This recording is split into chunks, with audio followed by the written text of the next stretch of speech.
Welcome to Survival Recaps. Today we will be recapping a film from 2018, titled, Extinction. Enjoy and be sure to subscribe.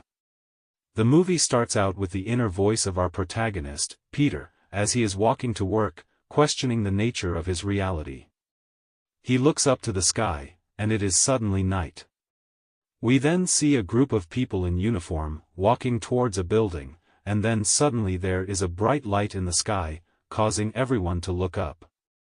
Peter, appearing in a uniform, is witnessing the lights from the building's window. As they stand there confused, gunshots ring out from every direction, killing everyone on the ground, just as a missile is fired at the building Peter is in. Peter suddenly wakes up and we see that it was another one of his recurring nightmares. His wife, Alice, who has sleepless nights because of his night terror, begs him to see someone, but Peter insists that he can deal with it himself, causing tension in their marriage. It is the next day and Peter has a moment with his youngest daughter, Lucy. Alice asks about setting a date for a party in celebration of her promotion, and Peter lovingly says that they should have it tomorrow. He leaves the apartment and heads for the elevator, where he finds his oldest daughter, Hannah, as she has taken it upon herself to be the designated elevator assistant. He tells her about plans to go on an outing as a family, and she is happy about the news because Peter, who's an engineer, has been too busy with work to give time to his family. We then see Peter walking to work, just like in his dream. While working, Peter's hand suddenly starts to shake uncontrollably, and he hallucinates his hands being covered in blood. He then has a vision of himself beating a man in the face, over and over again. Zoned out, he short-circuits one of the cords around him and it begins to smoke. Just as his supervisor, David, walks in for a chat. David, with a friendly demeanor, asks Peter if he's been sleeping okay, and offers him the number to a mental health clinic. Peter says he is fine and it was just a mistake. Peter then asks David if he can leave early for the day, and David, mocking him, asks if he can call the number to the clinic. They share a laugh and Peter agrees to call. The film then switches to Alice, and her work. She is giving a presentation about optimizing the city's tunnel system, and her superiors are impressed by her knowledge. She also asks to leave work early. Next we see Peter returning supplies, preparing to leave for the day. While in the supply room, he notices a flickering light, and starts to zone out. He is suddenly, in a uniform, replacing a light bulb in a building, with a TV blaring in the background. It is a news channel and the two hosts are debating whether or not a group should be given the same rights as humans, with one of them warning about the end of humanity, but we have no idea who they are talking about. We also get flashes of a protest with signs reading that Earth is for humans. Suddenly Peter's vision switches and he is now in the same building that we saw in his nightmare, watching the drones gun down everyone before blowing up the building he's in. This vision goes further and we see a figure appear in the hallway and starts shooting directly at him. Next we see him running into a room where Alice is seen hiding. Peter then wakes up, and finds himself on the floor of the supply room. He regains his composure and walks outside. Looking around, confused as to what he is experiencing. Just then, he spots a telescope in a store nearby, and purchases it. After getting home and speaking with his wife, Peter agrees to go see the doctor that his boss recommended. It is the next day and Peter arrives at the clinic. While he is waiting to be seen, he starts talking with a man who's also there to be treated, who appears to be facing the same paranoia that Peter is experiencing.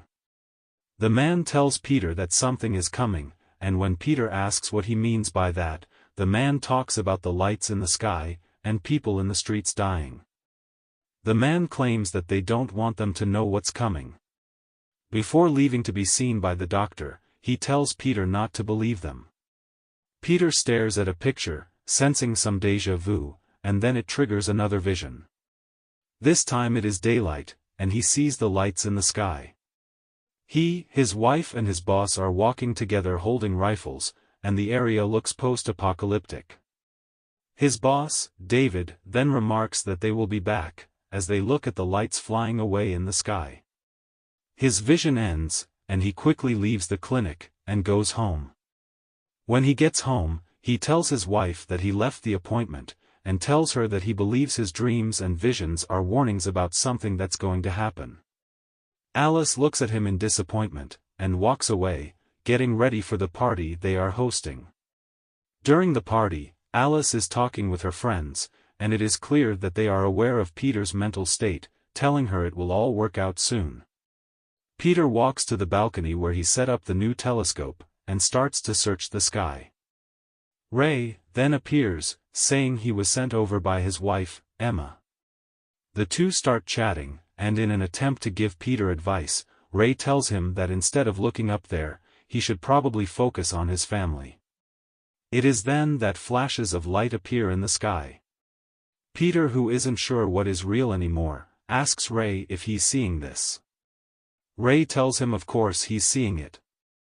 And everyone from the party rushes toward the balcony to see what's going on. More lights appear, falling from the sky, as we see a drone flying towards their building. The drone flies off, and then there is a massive explosion, causing all of the windows in the building to burst, knocking everyone down. They then look up and see masses of lights falling from the sky, and they run back inside. People start to scatter, and Peter goes around looking for his daughters. He finds Lucy hiding under the table, and leaves her with Alice while he goes to look for Hannah.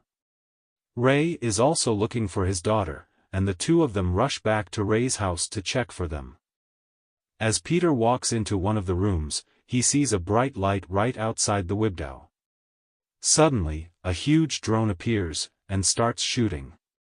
Ray grabs Peter just in time, and they run out of the house with bullets flying everywhere. They make their way to the stairway, while Alice and Lucy hide under the table in their apartment.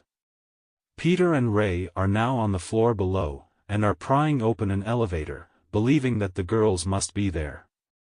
They finally get the door open, and climb down. They reach the top of the elevator and open it, finding Hannah, and Ray's daughter inside. They hoist themselves out of the elevator and began making their way back to their homes. Back at Peter's house, we see a drone's light scanning the area, where Alice and Lucy are hiding. Luckily it doesn't spot them, and it leaves.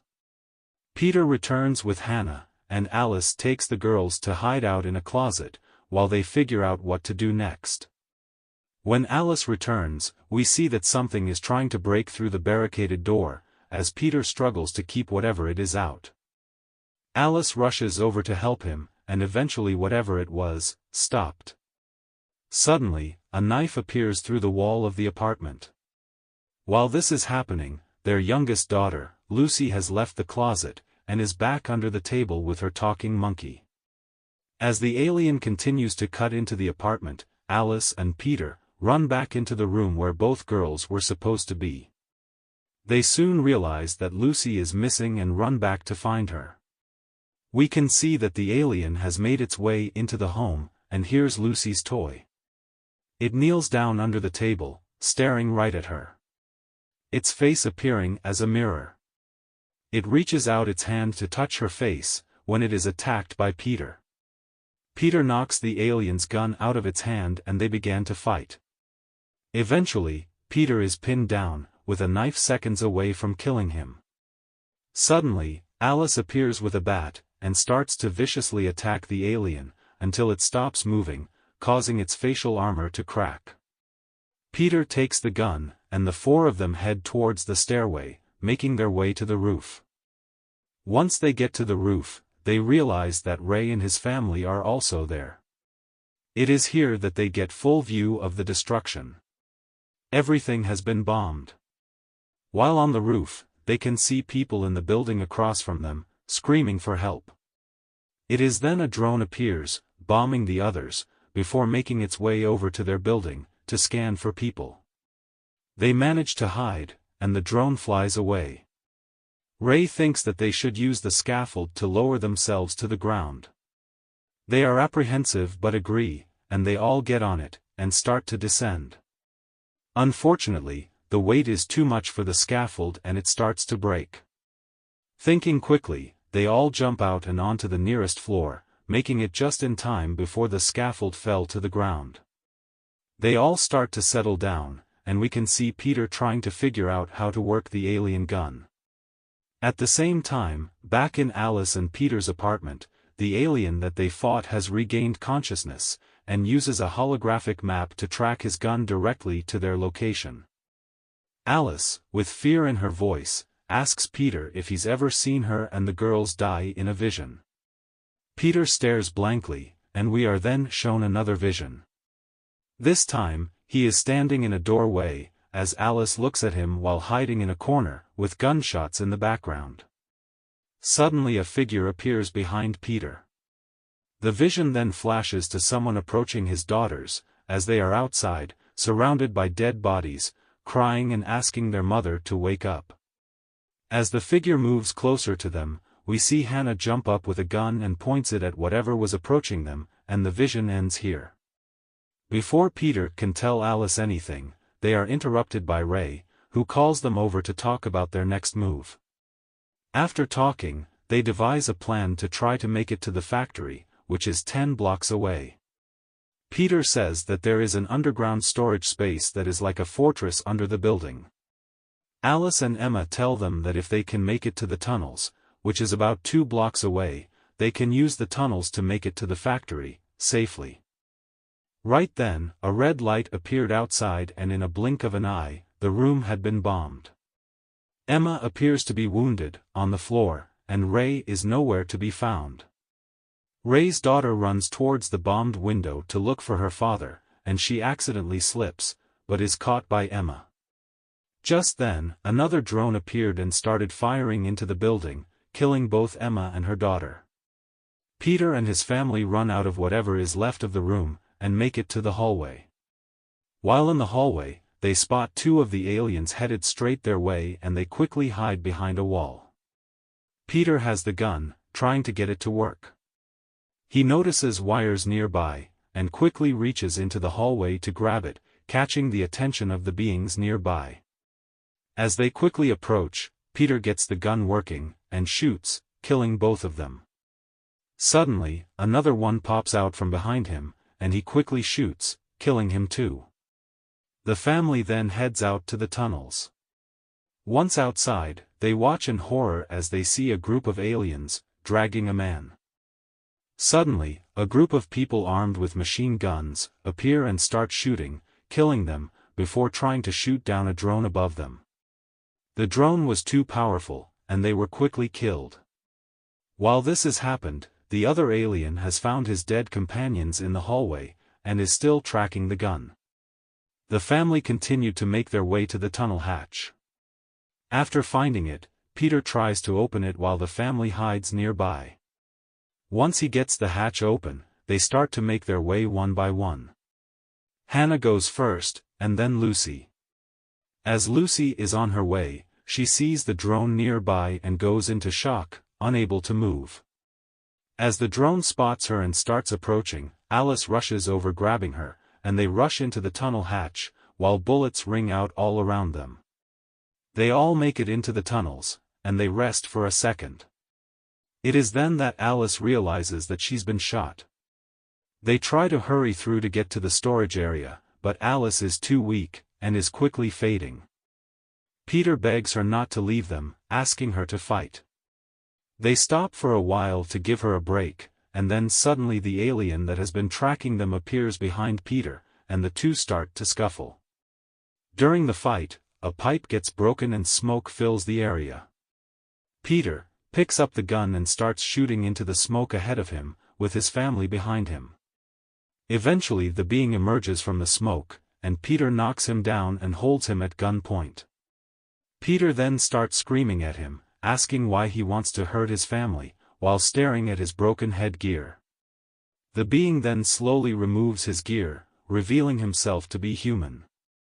Shocked and confused, Peter asks him what he is, but the man just stares at them, refusing to talk. We then hear the cries of Lucy and Hannah, as Alice has fallen unconscious and they can't wake her.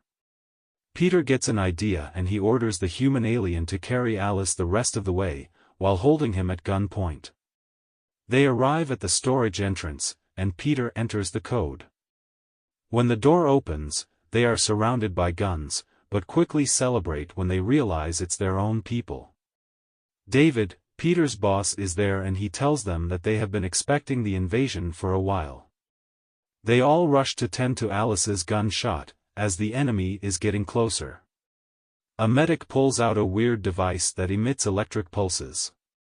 He uses it on Alice and her body starts to convulse, which scares her family and Peter orders him to stop. They try to calm him down, telling him that it is a diagnostic, which confuses Peter because he's never seen that type of technology. They hit her with another pulse, as they are all heading to another underground level where they have a train waiting. After getting the reading from the strange medical device, the medic tells Peter that there is nothing they can do for her while at that location, and that unfortunately, she probably won't survive long enough to make it to their destination. Peter is devastated, and they tell him time is running out. Suddenly, the invader says that he knows how to save her, claiming he had to learn everything about their biology. They all call him a liar, but Peter is willing to let him try. He sends the girls with David and the others to board the train, while he and the invader move Alice to another room to start the operation. With Alice still unconscious, the invader, who we will now address as Miles, lifts her shirt, and begins to cut a larger opening in the wound, using Peter's pocket knife. He uses his hands to pull back her skin, and when we look inside of her stomach, there is a glowing plasma-like substance in her stomach. Peter, who looks terrified, is screaming at Miles, asking what is in her stomach. Miles gives him a sympathetic look, and is surprised that they really don't know what they are. Peter stands there, and appears to be in full-on shock. He just starts shaking his head, as if he is not going to accept that he has been completely in the dark about whatever he is, especially if he is something artificial. Miles then tells Peter that if he wants to save his Alice, she's going to need to use him as an alternative source of power, and he hands him the knife. Just then, explosions can be heard above them, as the humans have found the location, and will gain entry soon. Peter agrees, and takes the knife. Miles tells him that he needs to make 2 incisions, first across, and then down. Peter takes the knife and plunges it into his skin while whimpering. Once he is done, he starts to open his chest, and we can see that he is in fact not an organic human. Peter experiences an intense existential crisis for a moment, and then tells Miles to start, as his wife's condition is more important to him. Miles tells him as a fair warning, that if it doesn't work, the current will split, and they will both die. Peter gives him a look, but tells him to just do it. As Miles is performing the procedure, Peter falls into an unconscious state, and he finally sees the truth about his visions. Peter, who is AI, used to work as a custodian for the factory, which explains the uniform. He was changing an overhead light in the lobby, when he heard the news debate, about whether AIs should have rights like humans. The debate was between a human AI advocate and an anti-AI man. The male debater is claiming that the AIs will take over and end the human race, and so they should end them completely before they get the chance.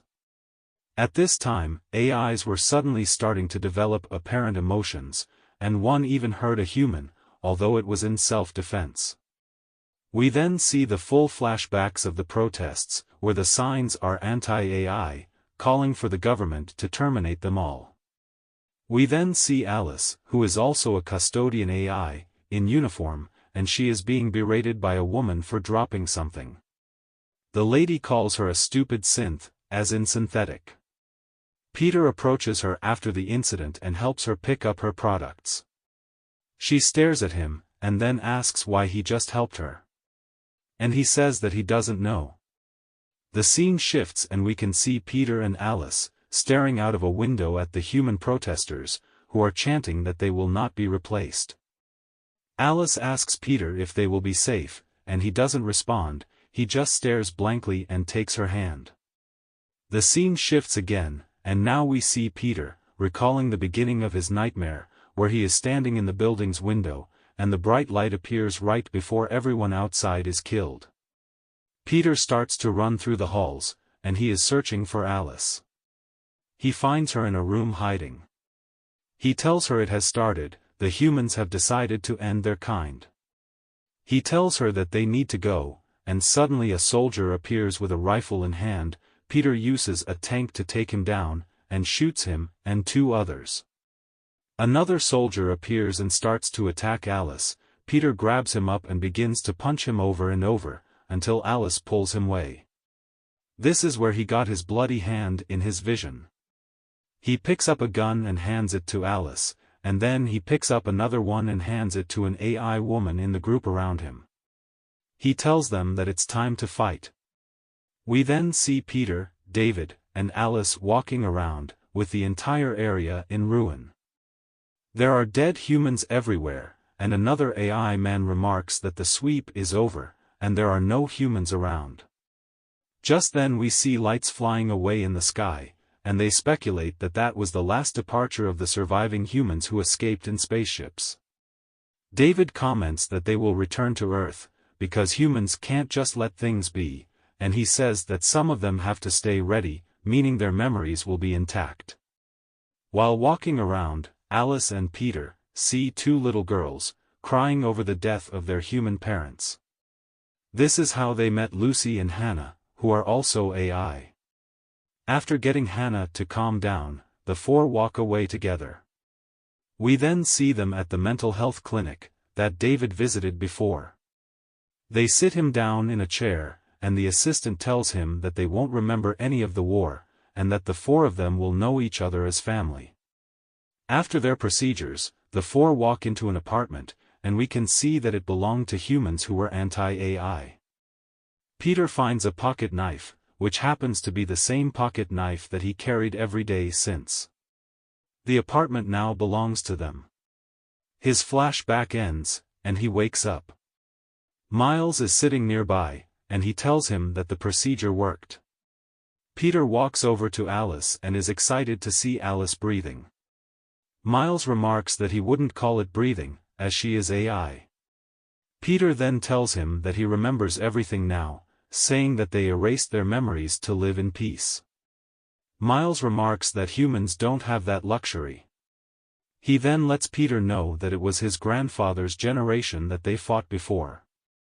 They fled to Mars and have been there for 2 generations, planning the Second War. Miles has never been to Earth and the humans weren't even sure if they could breathe on Earth anymore. Peter asks him why he decided to help him, and Miles tells him that killing women and children was not a part of his job description, and he observed families, not AI soldiers. Alice finally wakes up, and tells Peter that she knows now that the visions were from the past. Suddenly, rounds of shots can be heard nearby, as the humans have made their way in. Miles tells them to hide, and he will lie to his people and tell them that it's just him in the room. Peter tells him that they can't hide, they have to make a run for it to be with the girls. It is here that they formally introduce themselves. Peter then gives Miles the pocket watch to keep, telling him that it was never his to begin with, as he and Alice run away. On their way to the train tunnel, they catch up to their own soldiers, who are in a shootout with the humans. One of the soldiers covers them as they run to the other side of the corridor. Once on the other side of the room, Peter is able to take out 4 humans, and he and Alice escape into the red tunnels that will exit to the train platform. As they are running, we can see an army of humans right behind them. They make it through the train entrance door, and latch it behind them. The train has just started to pull off, and they yell for them to stop. Luckily the others hear them, and David and the girls go running out to meet them. All the while, the humans are shooting their way through the door. The humans finally get through, and bullets start flying at the 5 of them. David provides cover, and fortunately they make it onto the train. Once on the train, they use a high-power machine gun that was strapped to the back of the train to completely wipe out the humans who were on the platform. They then pulled off into the tunnel. While on the train, David explains that most had their memory wiped to forget the guilt of killing the humans, and that now everyone will have to live with the memories, as the war is not over. He tells Peter that they will be safe at their underground base, until they are ready to strike. Peter then shares a moment with Alice, having almost lost her. And they smile as they hold their girls. The train then exits the underground tunnel, onto the ocean. Their train tracks are made to disappear beneath the water after they pass, and they eventually disappear into the earth, and the film ends here. This has been Survival Recaps. As always, thank you for watching, and see you next time.